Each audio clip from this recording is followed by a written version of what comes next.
Welcome back to Survivor Analytics, the show where we talk about how to be good at Survivor and stuff.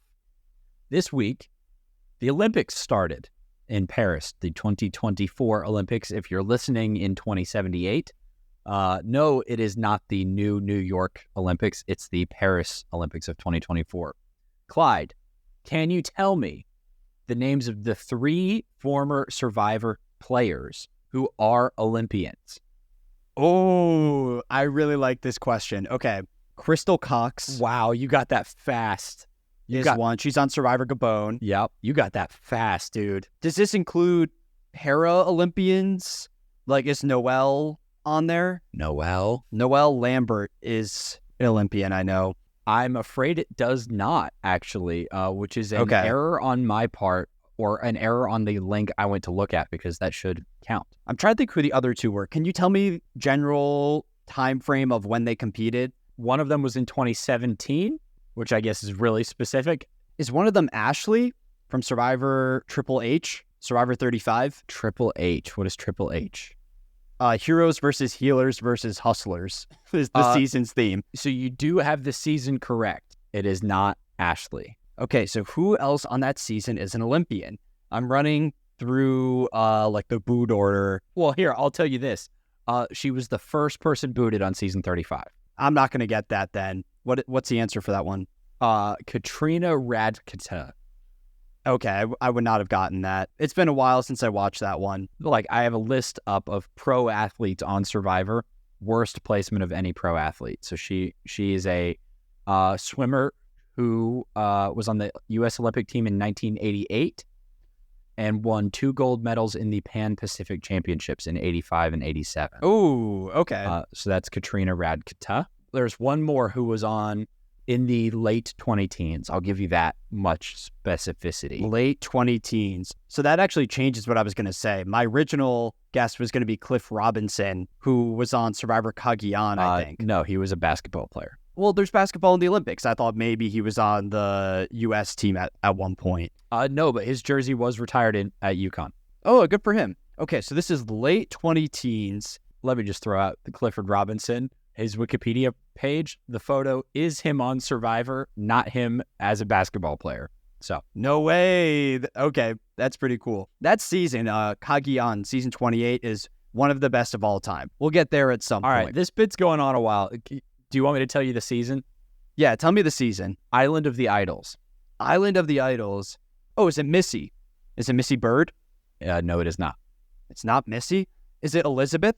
It is Elizabeth. Well done, Elizabeth Biesel. She has been to the Olympics 3 times, 2008, 2012, and 2016. She has 9 medals across the Olympics, World Aquatics, and Pan-Pacific Championships. 4 gold, 1 silver, and 4 bronze. Pretty cool that there have been 3 Olympians, 2 swimmers and 1 sprinter, or track and field athlete, and all women, which is pretty awesome, and a Paralympian, or at least 1 Paralympian. So I will throw out there Crystal Cox was accused of cheating. Yeah, she was stripped of her gold from the 2004 Athens Olympics. She admitted to doping. Yeah, admitted to doping in 2012. She forfeited all her results from 2001 to 2004. And actually, the Athletic Association, World Athletic Association, stripped her whole relay team of their medals. Wow. But the Sports Association recommended the whole team be stripped. Everyone but her got to keep them. That's tough. So she tried to drag down the whole tribe, and the rest of the tribe survived. So welcome to Survivor Analytics. We're not talking about the Olympics, but it seemed like a fun start to an episode. That's a great trivia question. I'm all in favor of you quizzing me on these things to open the episode. It's a good category. But for today, we're covering episode 10 of Survivor Cook Islands, a highly controversial episode. We opened with the theme of the Olympics, but I think the true theme for this week is conspiracy theories, because there's a lot of theories on why production ran the bottle twist. I'm sure we'll get into that twist a lot further down the line, but what were your overarching thoughts on this one? I'll say this. I watched the recap because my girlfriend joined me to watch this episode, and she doesn't usually watch with me. Like, she watched probably the first 2 episodes of Cook Islands and then jumped back in at 10. Oh, wow. That's a wild jump to start with the original twist and come back all this time later. Oh, yeah. And so we watched the recap. The recap is long. Just throwing that out there. I mean, my thoughts were my Yule headness continues. Let me just say that right up here at the top of the show.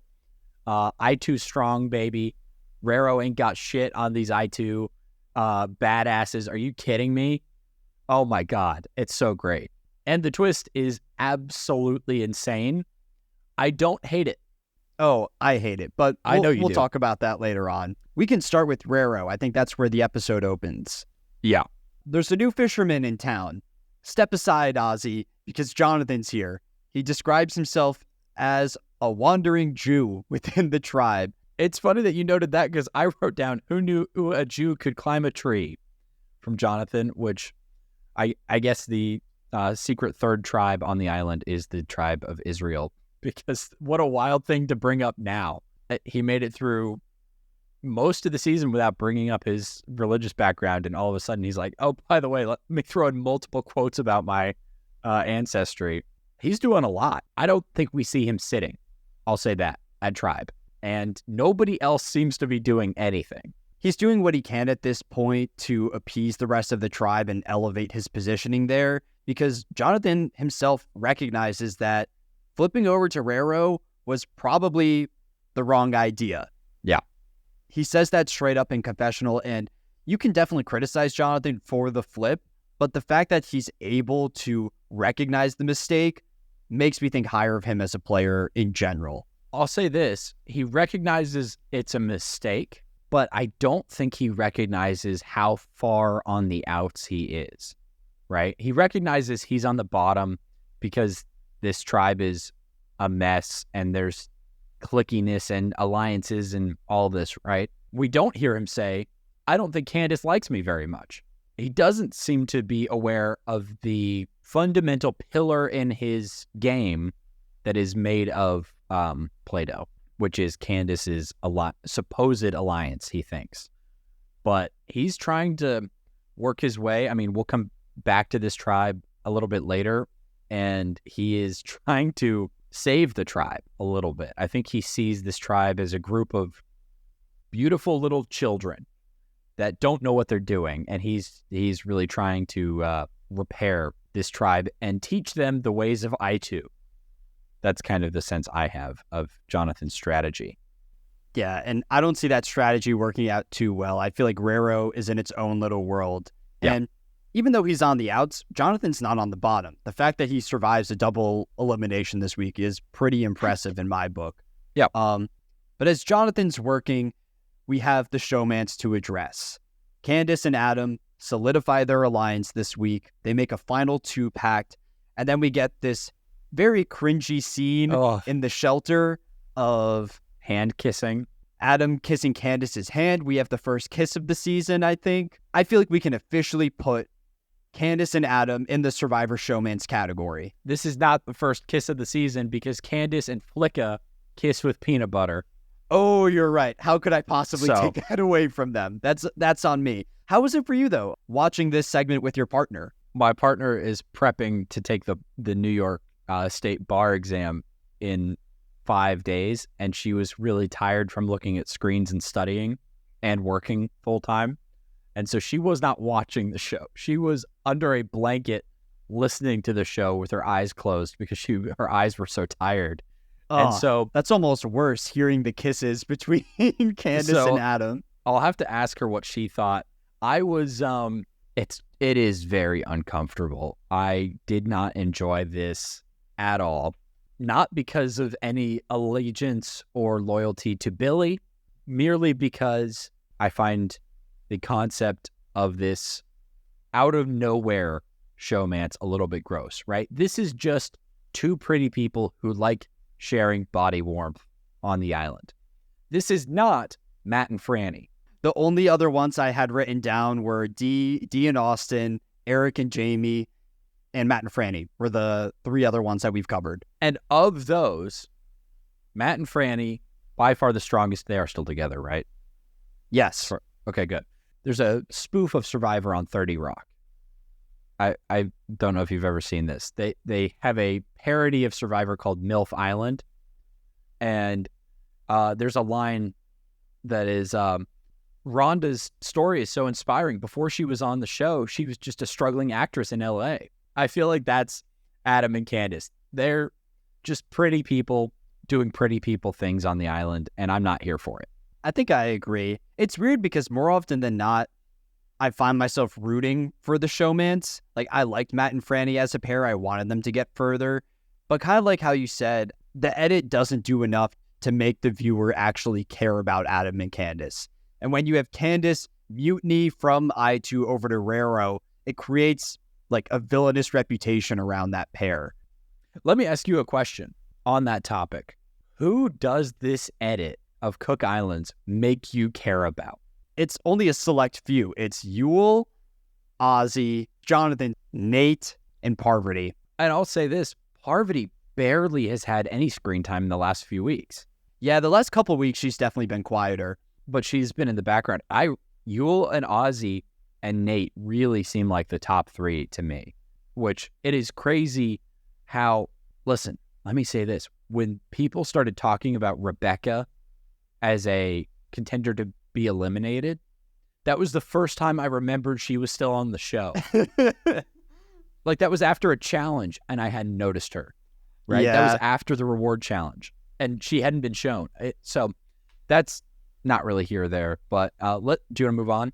The only other thing I would throw out from Rero before moving on is that we finally get some insight into the tribal dynamics there. It feels like for the past month, players are getting voted out based on vibes. It's because Brad says that it's an individual game. We're going to knock him out. Stephanie went home because she wanted mashed potatoes and gravy. It felt like Rero was operating based on whatever the last disaster happened at camp. And now we finally learn that there was a core 5-person alliance running the game.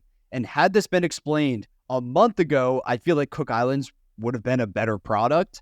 And that 5-person alliance is Nate, Adam, Parvati, Rebecca, and Jenny.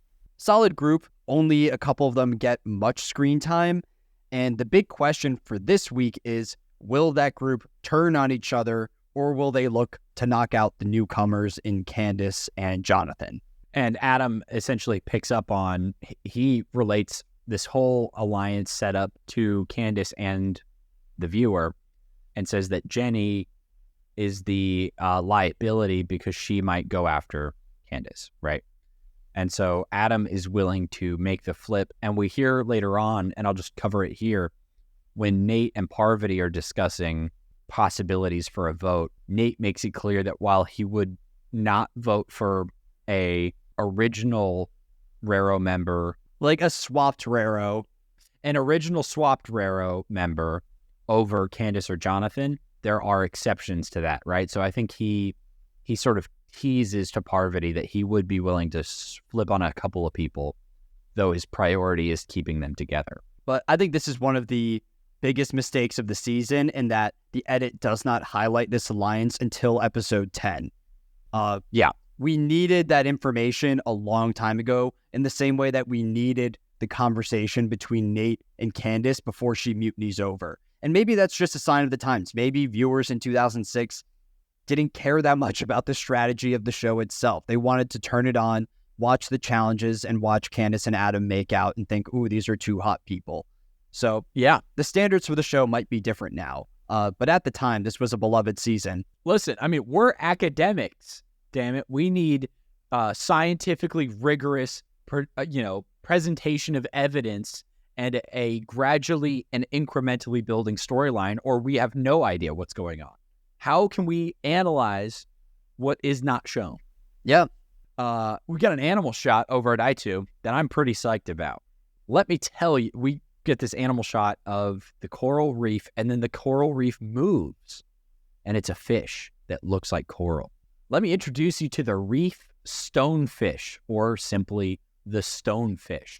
If you Google the stonefish, it's one of the uglier fish on planet Earth. I'll throw a link in the chat for you here, Clyde. It's absolutely hideous. It looks like coral. It's sort of purplish and pink and blue and green. It's lumpy. It looks moldy. It's disgusting. Absolutely revolting. It's very poisonous, actually, which a little scary that the camera got this close because it's a venomous fish. But we see this deadly monstrosity right before, this small but deadly, I should say. It's not a very big fish, right? The dorsal fin contains between 12 and 14 spines and 5 and 7 soft rays, while the anal fin has 3 spines and 5 or 6 rays. Small but deadly, just like I2. Because now we get into I2. Ozzy's talking about how it's good to be the underdog. It's a blessing. And Yule says, quote, "We don't have strategic options other than winning." Amazing. That's all you need. Do you have anything else at I2? Because that's all I've got, and I think it's enough. You missed the most important segment on I2, which is that Ozzy was fishing again. I'm sure you were curious when you turned on the television this week. What's Ozzy been up to? Is he still fishing? And yes, rest assured, Ozzy is still fishing. I think the count is 4 out of the 10 episodes include an Ozzy fishing montage.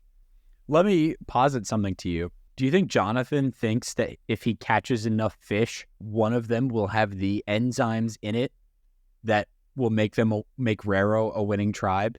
Like, no. Do you think the fish have been the key to I2? And Jonathan's like, if I catch the right fish, if I catch the fish Ozzy's been catching, then, my tribe can win. No, I think the real factor contributing to I2's success is the swimming component in the challenges. So maybe Ozzy fishing is training him for the challenges, but I don't think the fish themselves are having a major impact on the direction of the season. I don't know, man. I think there's something to it. Maybe if Jonathan had caught 30 fish this week instead of 22 or 23 or whatever it is. But do you want to go to the challenge? Yeah, let's head to reward. All right, we can run through this one fairly quickly. It's a reward challenge. They will, the winning tribe gets to go to a local feast, and I think Jeff says Ulu. Yeah, it's either Ulu or Umu. It's one of the two. He says it really quick, and my captions weren't working this week. So I also, by the way, couldn't understand a word Parvati said because her vocal fry is so thick that I need the captions to understand what Parvati says. That's not a joke. So they will get to go fly to another island, enjoy this local feast, and then also exile somebody from the other tribe. So the puzzle, or the challenge rather, is a combination of a initial little puzzle, which is a compass rose is laid out on the sand, and the contestants will have, without labels, and the contestants will have to dig up treasure chests buried at various points on the compass rose, retrieve those chests, get out puzzle pieces, and then put together a puzzle that is that spells out the word victory in nautical flags. This is a tough challenge. I mean, the physical element, keeping yourself oriented on a compass rose, digging stuff up out of the sand, that's hard, but not impossible, right? They are given a couple of hours to memorize nautical flags. 26 nautical flags in a day? I don't think I could do that. 26? I think it could be done. Plus, if you have a collection of 4 people competing in the challenge, each person only needs to memorize like 6 of them, and then you have the whole alphabet spelled out. That's a good point. That is a very good point. If it was one person, it would definitely be more difficult. Yeah, I mean, I think I was thinking of it from an individual perspective. But so immediately Jonathan screws up. Yeah. Immediately. For their first compass point, Jeff gives each tribe their coordinates. And then for the rest of them, the next location is written on the previous chest. As they dig it up, they find out where to dig next. Jeff immediately says, call it east-northeast. Do you have it written down the specific? I didn't write down the exact one. So call it east-northeast, and Jonathan immediately goes west-northwest. Let's go. Yeah. Immediately, wrong section. Candace calls him on it. He's like, no, I've got it. Immediately screws up. And the vibe at Rero is such, and this is definitely Jonathan, at least from the edit, that as soon as one fleck of sand gets in the gears of this finely tuned, pretty machine, it all falls apart. As soon as he does that, everybody's mad at everybody. They're all digging badly. They're yelling at each other. Jonathan's digging with one hand. It's a mess. I2 finishes retrieving their chests and the puzzle before Rero digs up their fourth chest and never even gets close to the puzzle. Yeah. So absolute blowout by I2 against the overpowered Rero. It's a dominant performance. I think the edit really highlights the difference in the tribe's benches, where we get a scene of Ozzy yelling, "You guys got this," making I2 look like the supportive tribe. Meanwhile, Adam is on the other side screaming, "Come on, guys," in a very annoyed tone. The edit of this season wants you to root for Rero and for you to perceive, they want you to root for I2, and they want you to perceive Rero as this dysfunctional group. And I do think there is some reality to it, but the edit plays that up for sure. It's an underdog story. Yeah, for sure. As I2 gets close to finishing the puzzle, we get a quick segment of Candace saying, "Oh no, I'm about to get sent to exile again." She already knows before the challenge is over. And of course, when Jeff gives them the opportunity, all of I2 says Candace in unison, which is so brutal but so funny. It's great. It's so great. I think Yul straight up says it's partially personal but partially strategy. And we hit on this last week, and I think I agree with you now, where sending Candace every week is the correct decision by I2. The bridge is already burned there. So by sending her over and over again, you're keeping your strategic options open moving forward, because I2 will need to pull someone from Rero onto their side at the merge, which I think is next week based on the next time. Jeff said it might never happen at Tribal. So, I don't know. But so you've accepted that we'll have a pre-merge exclusive season. Candace goes to Exile Island. She's very sad. She's eating sea cucumbers that she has to clean by hand. And boo-hoo. Do you feel bad for her, even a little bit? Not remotely. I know you'd come over to the Billy Garcia side. I did not say that. I think we're one and the same now, Jack. Don't put that on me. This reward is fantastic. So, just to recap it a little bit, right? Because we've got a lot to cover today.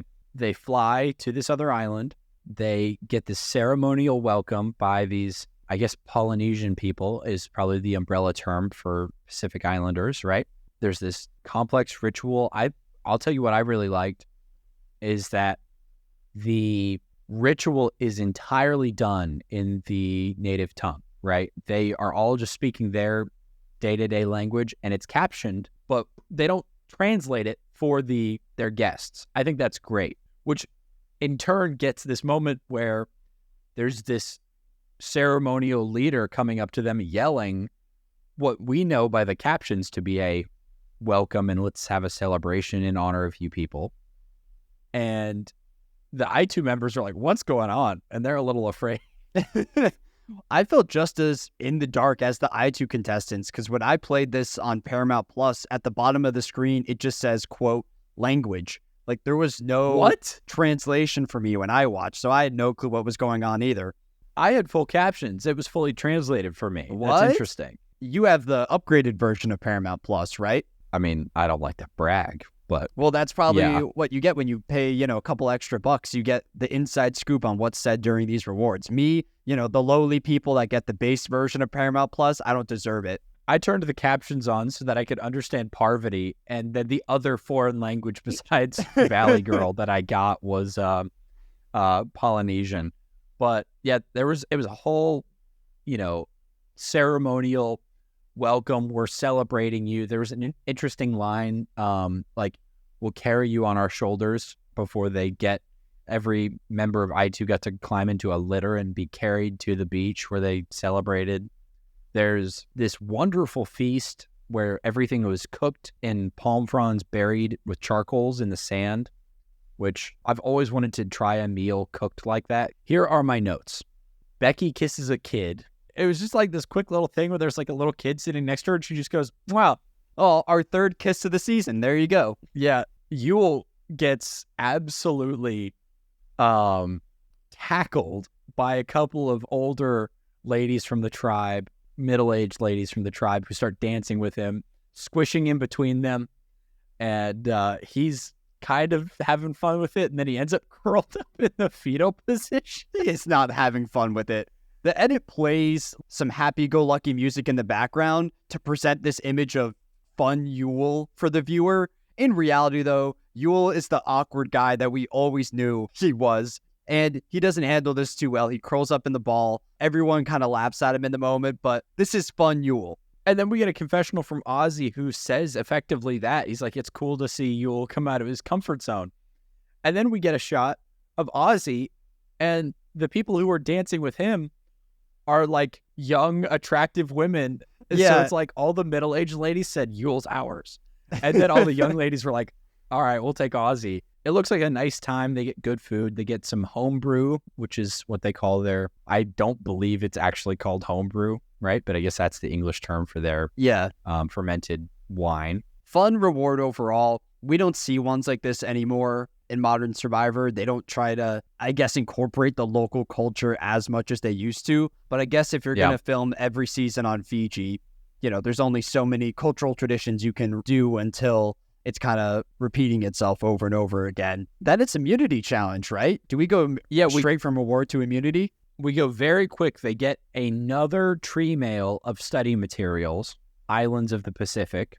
We get Jenny calling out Rebecca as a weak part of the tribe. I literally write down, Jenny sees Rebecca, who I forgot was here, as a liability. It's her first time on camera in the episode, and it's after a full challenge. It's also weird that Jenny seems fully willing to target Rebecca. I think in the opening segment of the episode, Jenny describes that core 5-person alliance and says that we want to stick together and vote out the people on the outside.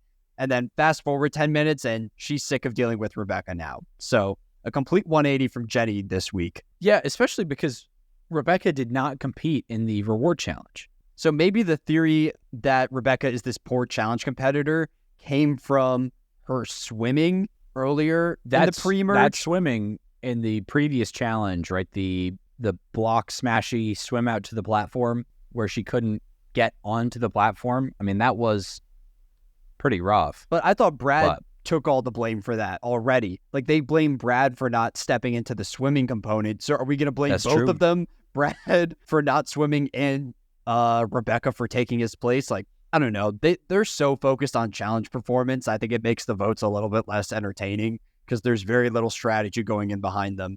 Let me throw out, at this point in the episode, my brother, who is also studying for the bar, joined us and watched the back half.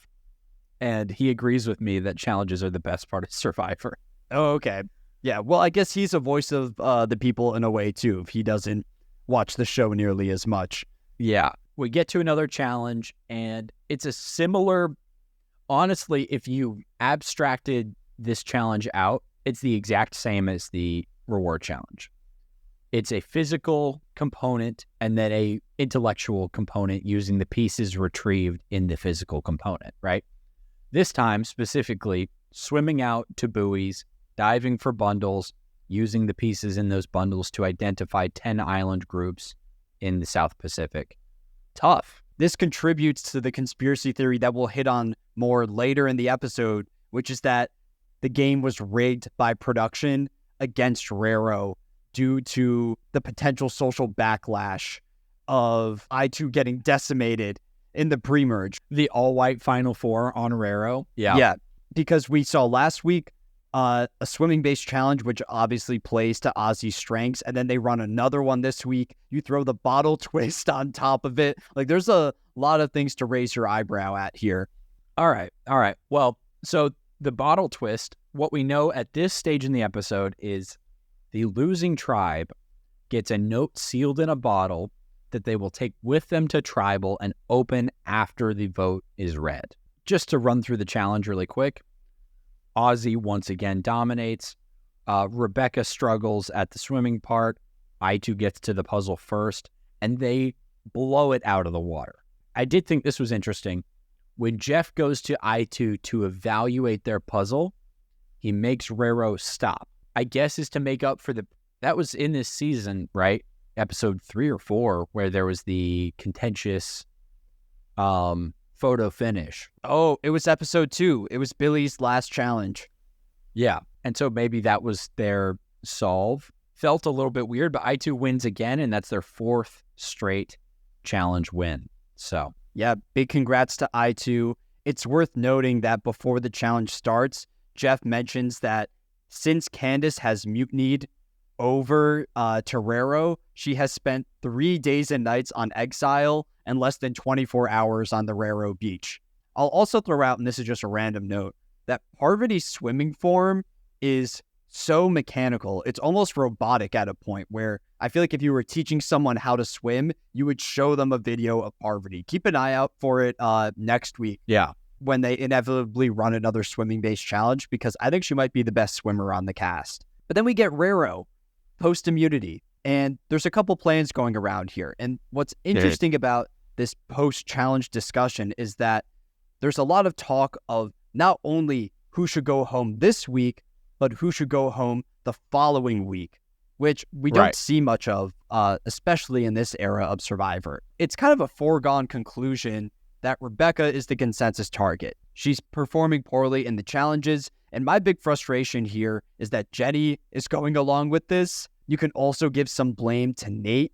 Right now, they're a 7-person tribe, right? Right. And it seems like that group of Jenny, Rebecca, and Nate don't really see the original Raros as a legitimate threat. Nate will eventually come to his senses and say, oh, I'm willing to get rid of Rebecca first, but not Jenny. Jenny's where I draw the line. And he doesn't seem to have the forethought to realize that, oh, if I get rid of Rebecca, then all the whiteys are just going to stick together and then get rid of Jenny immediately after. Well, I think from where Nate sits, right, I don't think Nate sees the old tribal lines of as much of a threat, right? Because for Nate, he sees it as he's tight with Parvati, Adam and Candace are tight, and nobody likes Jonathan, right? Jonathan's an easy final 5 elimination. So I don't think Nate necessarily sees it quite that way, but I think what this tribe is hoping for, and they don't say it as much as I wish they would, they're ready for the merge, right? They want the merge while they still have a majority, because it's like, what's the saying, winning solves anything or solves everything? Yeah. Right? And it wouldn't be winning solving everything. It would be the sudden presence of fresh meat to devour solving everything. All of a sudden, you have the majority and you can start picking people off. And Jonathan's continuing to fish. Jonathan continues to fish, and he remains the consensus target of those players that recognize the original Raros as a threat. Like later on, when Rebecca goes home in the initial vote, she votes against Jonathan. And then when Jenny goes home in the second vote, she votes against Jonathan. So even in this new tribe, Jonathan's reputation is pretty rough. No one seems to trust him no matter where he lands. And while I did give a lot of criticism to that group of Jenny, Rebecca, and Nate, I will give Nate some credit, as he's the only person to really put his foot down when Jenny's name gets thrown out. That's the first time where someone really stands up against those players. I wish he did it earlier, but I guess late is better than never. Do you want to go to Tribal?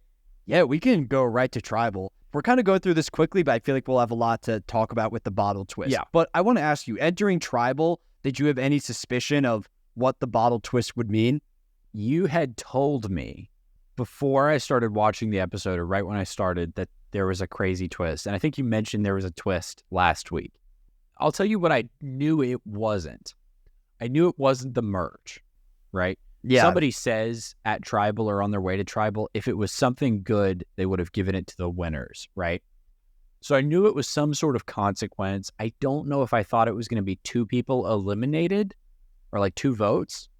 There was a part of me that thought it could be like a split vote, or hey, if 2 people or 2 names are written down, you're both going home. I didn't really have an idea. But going into Tribal, let me see if I have any highlights. The remaining players laugh at Brad when he rolls up to sit on the jury. It's going to be a big jury this season, so I'm just getting mentally prepared. Jonathan continues to brag about all of the fish that he caught. He caught 22. Parvati gives him his flowers. Adam fulfills his meat boy archetype, claiming that he is voting based on not losing. Let me say this. Jeff is really leading the group here. this felt like the most blatant editorializing I've seen Jeff do in a while.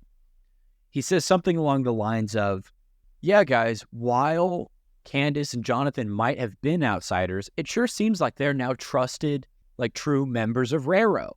He doesn't say these things as questions like, hey, do you trust them? Do you think they're members of Raro? He just says it as it like, he's like, this seems to be fact, and then moves on.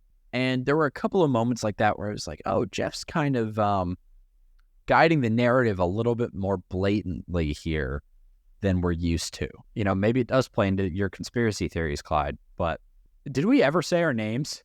Oh, no, I think we did At the start of this episode? I'm Jack. I'm the voice of the people. Hello.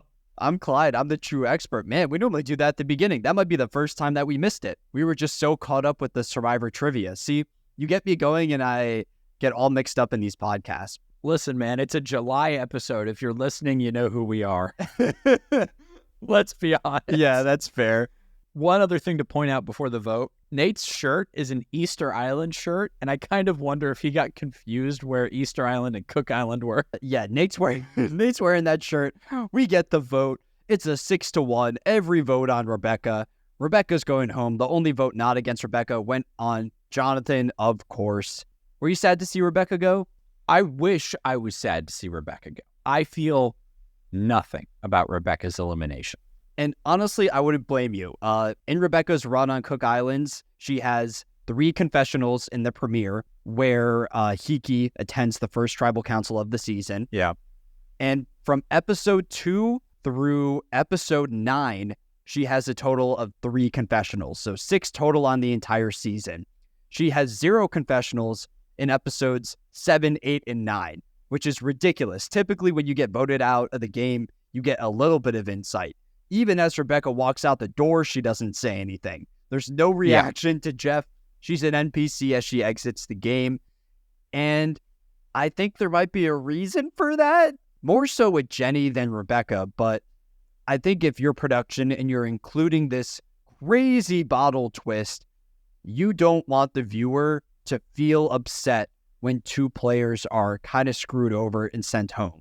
That's part of the reason why Rebecca and Jenny are so under-edited on this season. That's a very good point. I mean, they really are. And I think it's a course correction, right? We can get into conspiracy theories in a minute about whether or not this was set up by production, right? But after the fact going, okay, we have these 2 people going home. They don't have a huge impact on the long-term arc of the game. They don't really have much flavor, right? They're not cowboys. They're not even Brads, right? Brad doesn't add a ton of strategic or like he doesn't have any really standout challenge performances, but he does have a little bit of drama, right? Yeah, there's something tangible to look to with Brad to explain his elimination. Like the only thing Rebecca has that explains her elimination is she's not a great swimmer. The only thing Jenny has is that she's vaguely cautious about Candace, right? She's not even like openly calling for war. She's just saying, yeah, let's keep our core 5. So I feel pretty neutral about both. I can tell you that Rebecca does not come back for a future season of Survivor. Even though she's technically on the jury, I'm not starting the epitaphs until we hit the merge. Because what could I possibly say about Rebecca? I don't know if there's much to really go off of with her. Yeah, that's fair. So you don't have one for Jenny either? No, Jenny doesn't get one either. But Rebecca's sent out of the game, and now Parvati can finally open the bottle, where it's revealed that they will vote out a second contestant with no discussions. What were your thoughts on this? My first thought was this is a massive gamble if Raro had won the challenge. If Raro had won the challenge, it would still be a 7-person tribe. And I2 would be down to 2. And if that happened, right, if I2 was sitting at this tribal, we've got Yul with the idol, we've got Ozzy, we've got Becky and Stephanie. Nope, not Stephanie. Sandra. Oh my God, I'm sorry. Yeah. She's not getting enough time in the edit, right? I only know like the main characters, even now. I bet Yul and Becky would survive, right? Yeah, I think it's in that order. I think Ozzy goes out first, and then Yul and Becky stick together to vote out Sundra second. It would have been a disaster if they attended the tribal with the bottle. Yul may have had to use his idol, right? You've got the two of them. They don't have, I mean, maybe they can make a connection with Jenny based on their original tribe, and they're going into a tribe with a super majority. They're gone in 2 episodes, right? All of a sudden, the merge is just Rero putting on a different buff. And what does that mean for the season? It means that you get this dominant 7-person alliance in the post-merge, which has a core 4-person alliance of all the original Reros. Yeah. So it was a massive gamble by production. Production said, we want to have this twist. But if we just have the twist at Tribal, and Jeff says, hey, surprise, you're voting again, the viewers will say, oh, it was production balancing the game to make Rero smaller, right? So they handed out the bottle ahead of time, which means they were committed to, if this doesn't work, we're just going to merge and screw over a whole tribe. I think the twist is obviously broken. I think it's unfair for someone to get voted out of the game without the opportunity to at least talk to the other players and make their case.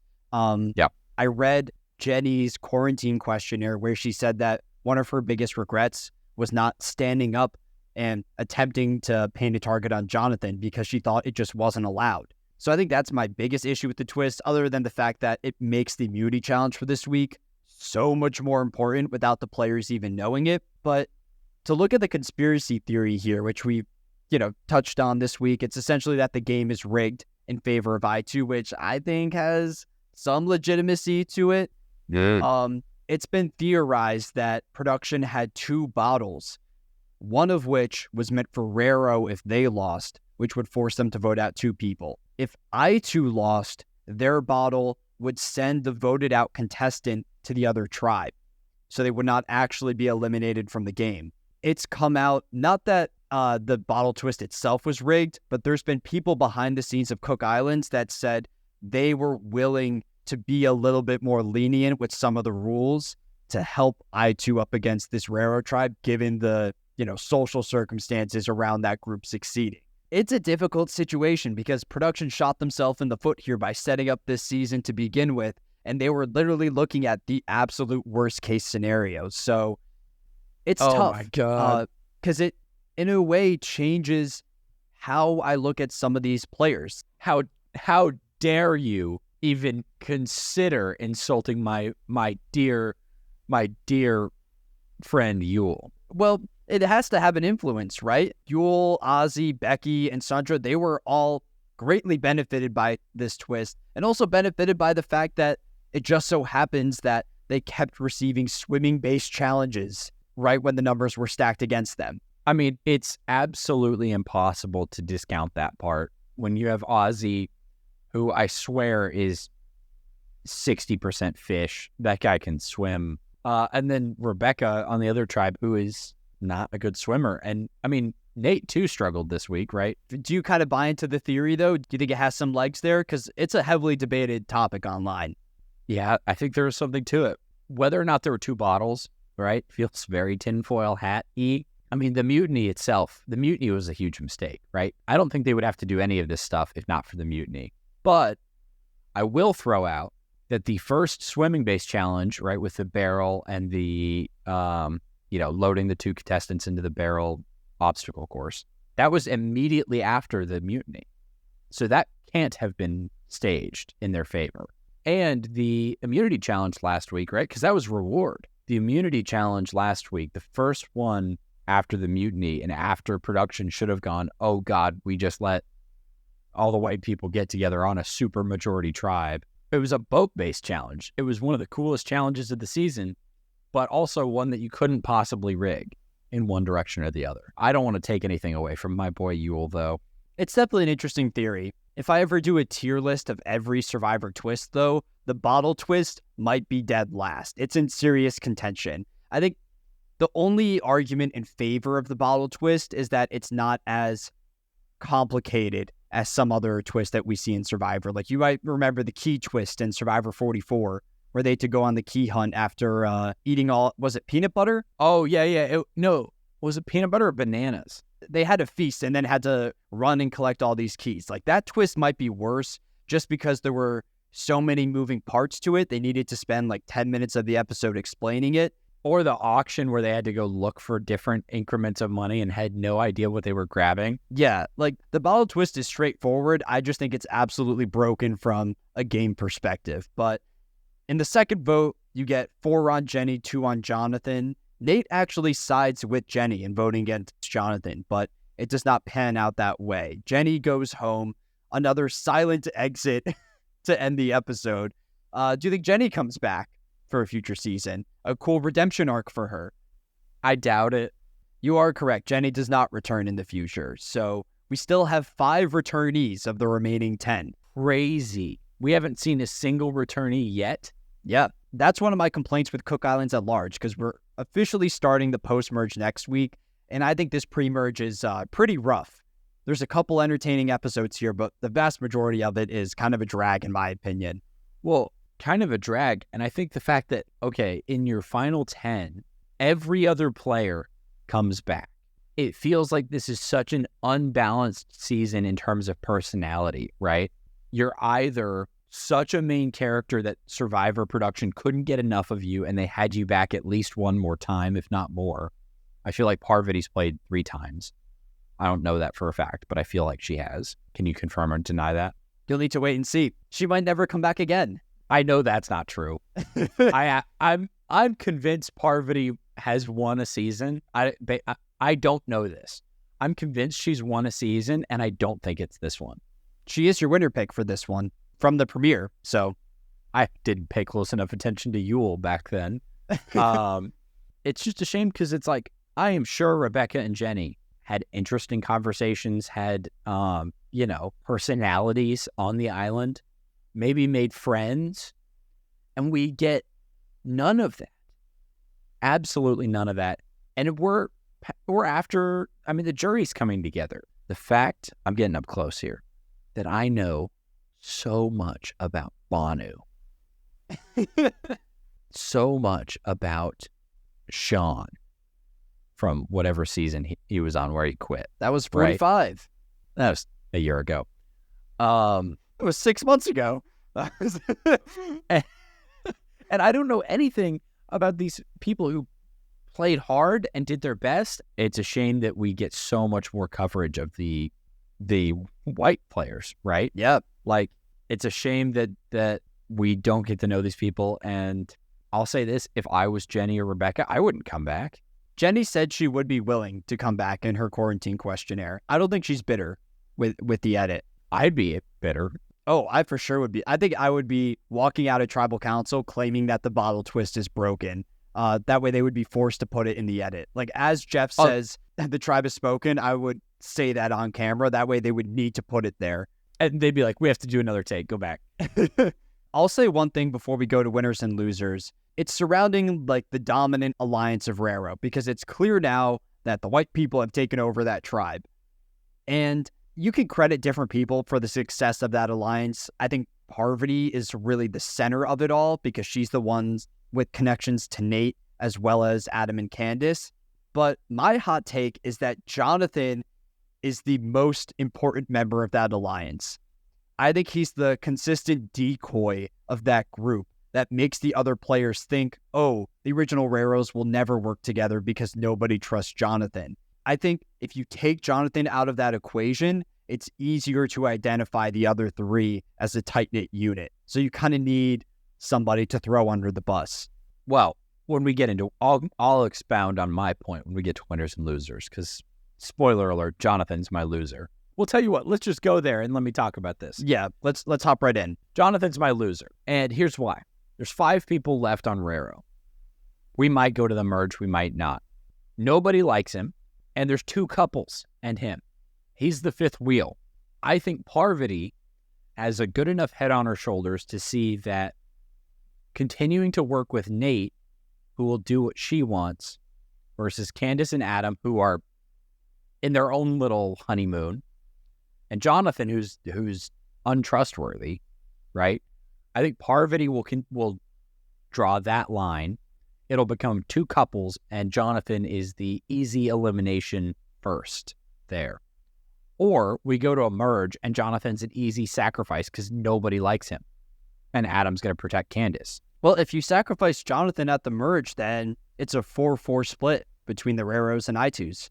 Yeah, but nobody likes him. He could flip back.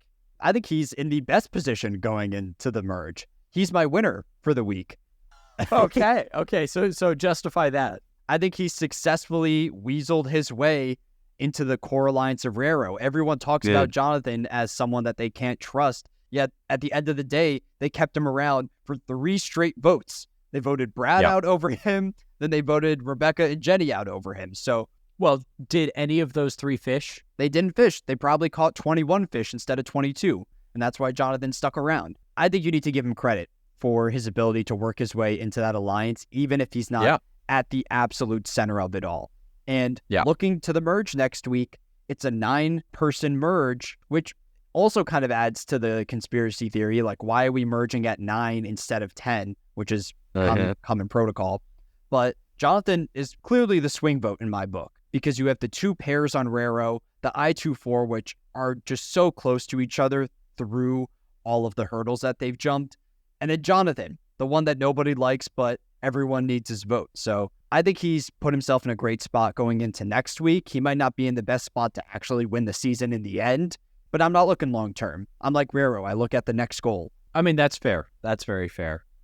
So who's your loser then? My loser is Nate. I think Nate had the opportunity to really flip the Raro tribe in his favor by gathering Jenny and Rebecca and then pulling Parvati. But instead, he falls for Parvati's wishes, gives the original Raros the numbers advantage, which is a shame because I really like Nate as a character, but I think he makes so many strategic mistakes on this season. This is interesting. I think you and I have read this dynamic in very different ways, because I see Nate as in a comfortable position with Parvati and Jonathan on the outs, and you see Jonathan in a powerful position with the whites and Nate on the outs. So, is Nate your winner? That'd be crazy. That would be crazy. We'd have to come up with a name for that. But no. Oh, I already know who the winner is. Should I just type in Yule right now? You can type in Yule right now. Okay. I'm a Yule head, baby.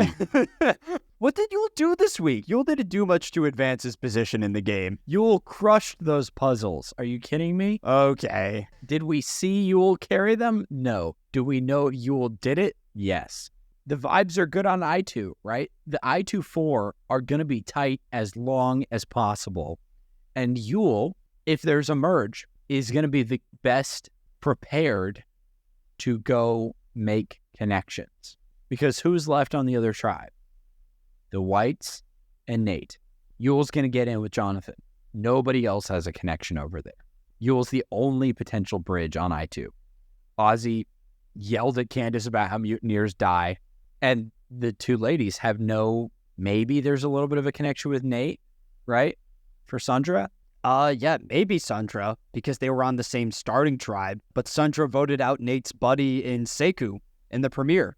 Well, I don't think Nate and Seku were really buddies. I always got the sense that as soon as Seku was gone, Nate was like, oh, this is better. But, maybe there's something there, but I think Yule is the best chance of flipping Jonathan. Plus, he's got the idol. Plus, the vibes on I2 are really good. Yule forever. You said earlier that Parvati was your winner pick at the start of the season, but you don't think she's going to win. I'm assuming you think Yule's going to win now because he has 7 of your 9 winners on the season. I got to be honest. I think Yule's going to get eliminated pretty quick after the merge. He's a massive threat. You just gave him the winner and gave me this whole speech on how he's in a prime position going into the merge. He is in a prime position, but prime positions can fall apart. And as soon as his idol goes, he'll be gone, right? If Yule makes Final 5, I'll be thrilled. I think he's in a great position right now. And I find it hard to give a winner pick to the tribe that's lost 4 challenges in a row and just lost 2 members. Yeah. Even with production interference. So, well, I hope Yule does go home as soon as possible so we can finally get some new winner picks on your end. Quick dishonorable mention to the integrity of the game. I don't like a lot of these gimmicks that production throws in, but I feel like when I go back and rank the entire cast, it makes my job so much harder when you have these random twists and wrenches thrown into it all. I'm not sure how high I should rank Jenny because she was essentially screwed over by something outside of her own control. I don't think I would rank her too much higher because it seems like she was on the outs of that group either way, but it's still another thing for me to dwell over. Do you have an honorable? I do, in fact. My honorable mention is the Cyanacea verrucosa, also known as the stonefish. This is the most deadly venomous fish, or the most venomous fish, I suppose I should say, in the world. It's extraordinarily dangerous. The proteins, the toxin proteins, are incredibly dangerous. These fish are everywhere. They started out in the Western Pacific. They've been caught near Israel. Either they migrated or they escaped from aquariums, and they just settled in near Israel. Well, I guess this comes full circle to Jonathan. They've made it all the way to Israel. But so A, they're all over the planet. B, they're super toxic. Obviously, you need anti-venom. There's been studies or cases where immersing a limb that's been stung in hot water can denature the proteins because venom is I didn't really realize this until I read this article. Venoms are proteins that cause cells to die, right? One of the proteins in the venom is the hemolytic stonus toxin, right? This fish is the stonefish. So you would think stonus toxin is just stone toxin, right? You'd be wrong. Oh. It's actually an abbreviation of the STO from stonefish. It's Stonefish National University of Singapore toxin. STON National U University S Singapore. Not really sure why. They're being a little too cute with it there. I guess they performed the first kind of derivation of stonefish venom. People do eat stonefish, though. Tread lightly there. But that's my honorable mention is a toxic fish. Well, that could be your next TikTok. I know you made one a while back of you eating the Applebee's menu. We could get some stonefish consumption on our social media pages. Hey guys, welcome back to the page. Today I'm eating this toxic fish. Let's see if I die. And don't forget to smash that like button. Smash that like button and help me afford the anti-venom. Well, that does it for this week. Let's see what the nasty twist is next week on Cook Islands. Yeah, I'm excited to see what they pull out next. But big week. We'll see who can get the numbers advantage for the rest of the merge. We got 4 loyal I2, 4 loyal Raro, and potentially Jonathan hanging out, the one that no one likes but everybody needs. Maybe he and Ozzy can reconnect over fishing, actually. Okay, bye.